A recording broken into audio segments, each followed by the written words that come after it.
Hey, friends, welcome into TexAgs Rewind, presented by Specs, the four-time Retailer of the Year, David Nuno, Luke Evangelist. Luke, we kind of became the team, right? We kind of became the focused ones, right? We were ready for battle today on the show, I thought. Yeah, I mean, we're always ready for battle, but today there was just something extra in the air. You know, you wake up and, whatever your morning routine is out by that window, and you look and you lock eyes with Ball Arena, and it hits you. It's real. We're in March, and it's March Madness, and that just raises our level of intensity. I have never in my life woken up and gone, ever. You don't stretch? No, I just wake up and start making a cup of coffee. On the show today, Olin Buchanan was on the show. He was joined by Luke Evangelist, okay? Luke made a couple appearances on the show. We had Michael Earley. Yes. He was early. He was fantastic. Yeah.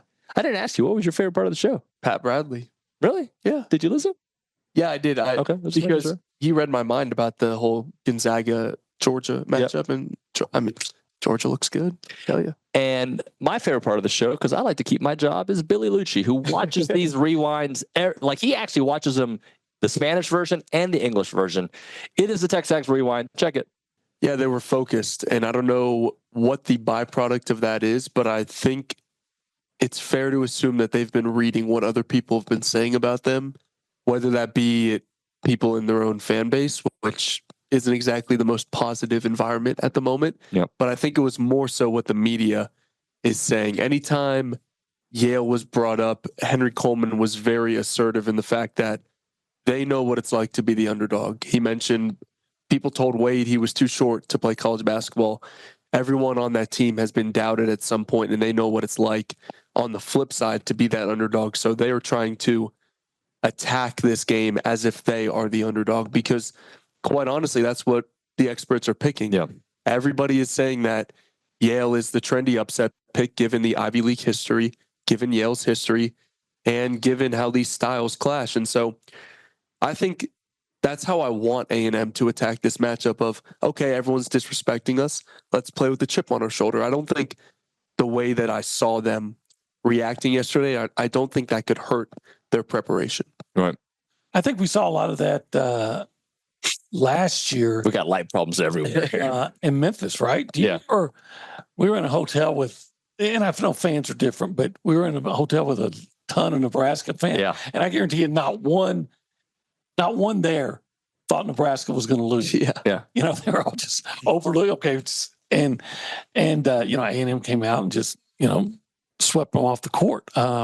I don't know that A&M is going to come out and abuse Yale the way they abused Nebraska, but I kind of agree with the notion that the Aggies have been hearing, on Sirius Radio or ESPN or CBS, whatever, and they're talking about bracket busters and upsets. And they're saying, well, Yale, I'll pick Yale as that 4-13 matchup, and they've watched those shows just like we do.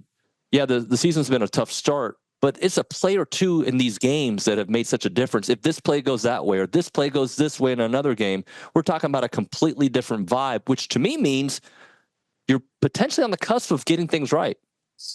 Yeah, that's how. I mean, I'll never stop thinking like that or never stop believing that, because it's true. I mean, now in baseball, that's usually how the game works, right? It's a swing of the bat or a play, and you got to make those plays. And we haven't been doing that consistently, but I'll never accept a loss. Losing's not the standard, and definitely getting swept at home is not the standard and never will be. But the thing we got to take out of that as a team and organization is like, you're right there. You are right there. This is not crazy speak. Like I told him, a couple of days ago, like, I can sit here and say all these things to you about how good we could be and where we're going because I truly believe it. I'm not lying to you.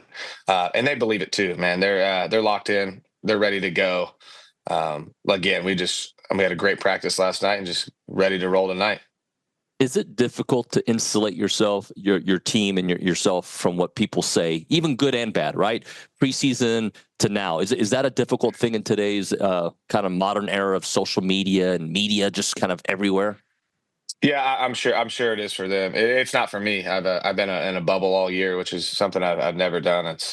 I had to ask someone the other day, just kind of who made the basketball tournament, which was funny. But yeah, I'm sure it is. I'm sure it's tough. I mean, these kids grow up in it kind of started when I was in college, and then they've grown up with it, and it's just I'm not sure what they go through. It's what we talk about, blocking out the outside noise and doing that. But the reality is, it's always going to be there. It's going to be there for them. It's going to be there for me. It's just kind of a part of you get to play at Texas A&M and get to play in the SEC. That comes with a price, so to speak. Like, you gotta people are free to criticize you, just like they can praise you. That just comes with it. If you take it personal, that's something you have to deal with yourself. But for us, it is what it is, man. Noise is noise, and we know what we're doing here, and we know where we're headed. So you can write what you want about, say what you want, because it's all fair. I mean, anything negative about us, I think, is, you could probably argue some of it's fair, some of it's not fair.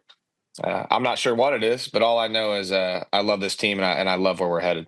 I mean, ask Bruce Pearl, ask Rick Barnes, Nate Oates. I know they lost those games, but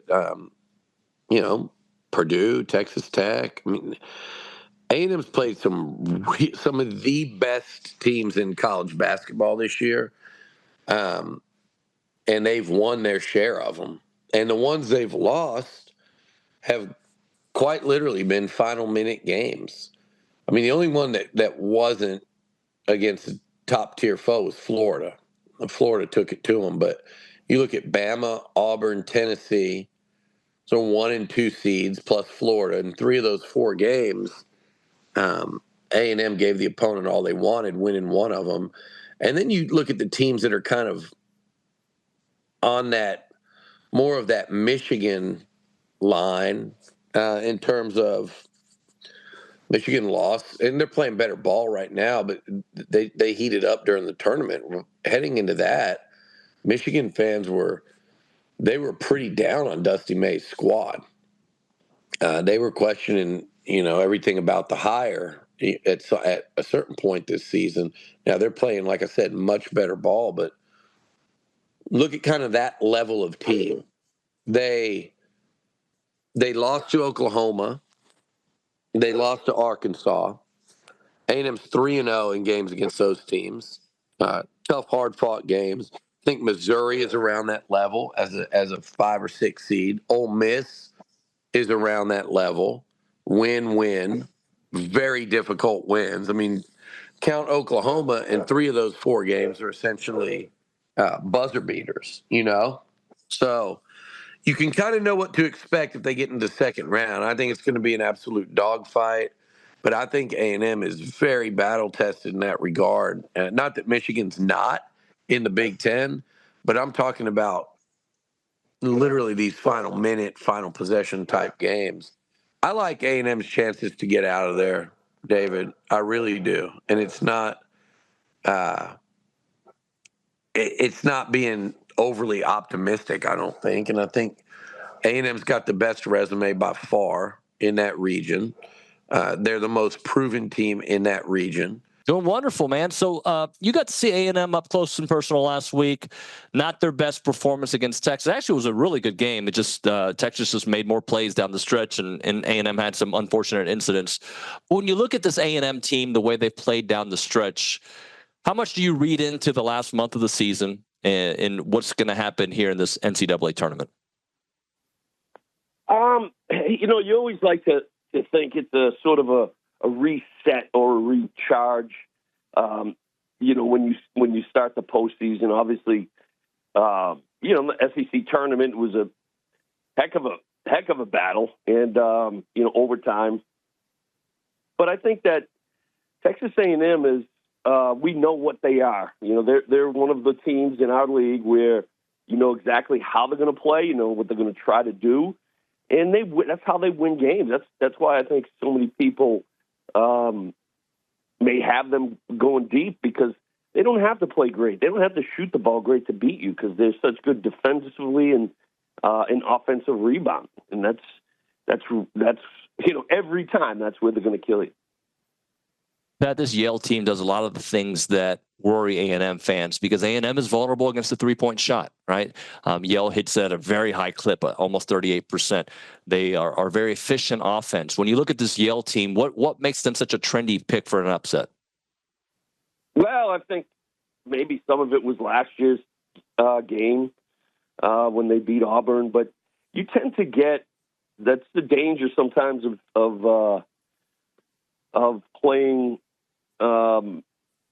some of the non-power schools, because they're probably going to be an older team, which older teams tend to make better decisions. Not always, but they tend to make better decisions. Means, yes, they do things like take care of the basketball. They'll do things like they're going to take good shots so they don't beat themselves. And I think that's what you get when you play that type of a team. And then, you throw in the Ivy League there, you figure they got to be somewhat intelligent guys, right? Ivy Leaguers. And so it looks like, they're not going to want to make it a track meet. So those are the challenges when you're playing that caliber of a team. All right, we're going to close out the program. So I think we're going to start things off with Richard Zane, who's making a strange yet, what's the word here? I'm curious about his decision to be on the Rewind. Richard? Well, we just put on CBS because, the NCAA tournament starts in 10 minutes, and they heard the sign-off for The Price of Right, they being the interns. Do you know Bob Barker's signature sign-off, David Nuno? And we'll see you next time on The Price is Right. I'm going to hit you with it at the end of this rewind. All I know about Bob Barker is from Happy Gilmore. Yeah, I knew that. The price is wrong. Part 2 coming out very soon. Torniak, tell the people what to do. Like, comment, subscribe, and tell your friends. And share. And Richard, sign off for us. Help control the pet population. Have your pets spayed or neutered. Goodbye, everybody. You want to try that again in English this time? I guess not. Help control the pet population. Have your pets spayed or neutered. Goodbye, everybody.